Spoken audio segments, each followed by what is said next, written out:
عليكم. السلام عليكم ورحمة الله وبركاته. معكم أنا من صفحة البيت المصري. فيديو رقم 11، طريقة عمل الفراخ المشوية بطريقة سهلة وبسيطة في البيت.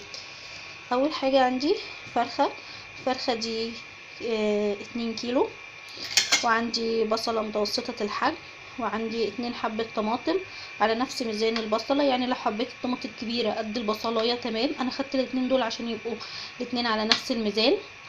وهحتاج معلقة زيت صغيرة، وهحتاج نقطتين خل، وهحتاج معلقة صغيرة مليانة ملح، معلقة صغيرة فلفل اسمر، نص معلقة صغيرة بهارات شوي او بهارات لحمة عشان ما عنديش بهارات شوي، ونص معلقة صغيرة خالص او اقل من نص معلقة شطة حمراء لهواة الحراق يعني، او الحاجة المشطشطة. اول خطوة عندي هاخد البصلة وهنضفها كويس، وهبتدي ابشرها على المبشرة في الجزء ده، وبعديها هبشر عليها الطماطمتين وهبتدي اتبلها وهرجع لحضراتكم. انا هنا بشرت البصلايه وبشرت عليها الطماطم وحطيت عليها طبق التوابل اللي كان معايا كله، وبدات قلبتها كويس، ونزلت عليها بمعلقه الخل الصغيره ومعلقه الزيت الصغيره وقلبتها كويس. ودلوقتي هبتدي ان انا اتبل بيها الفرخه من جوه ومن بره وتحت الجلد، من هنا كده ما بين الجلد والصدر، وهعمل كل حاجه. بس للاسف ما بعرفش اعمل وانا بصور عشان محدش معايا بيمسك لي الكاميرا. انا هنا خدت التتبيله بتاعتي وتبلت منها الفرخه، وحطيت برضو من بره ومن جوه اهي.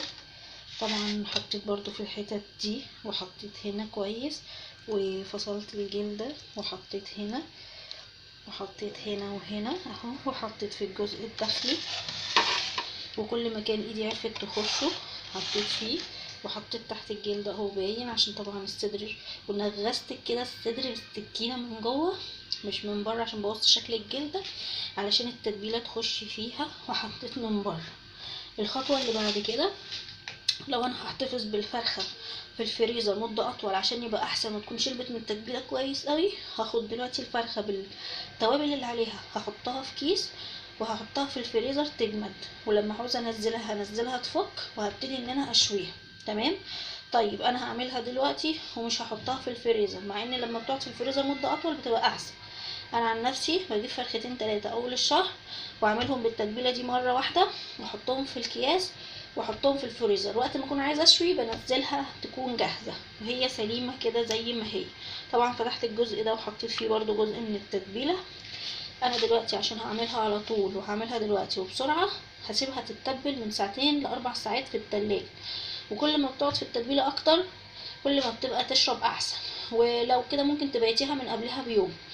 انا هسيبها دلوقتي من 2 ل3، وبعدين هرجع لحضراتكم اوريكم طريقه الشوى السهله البسيطه في البيت.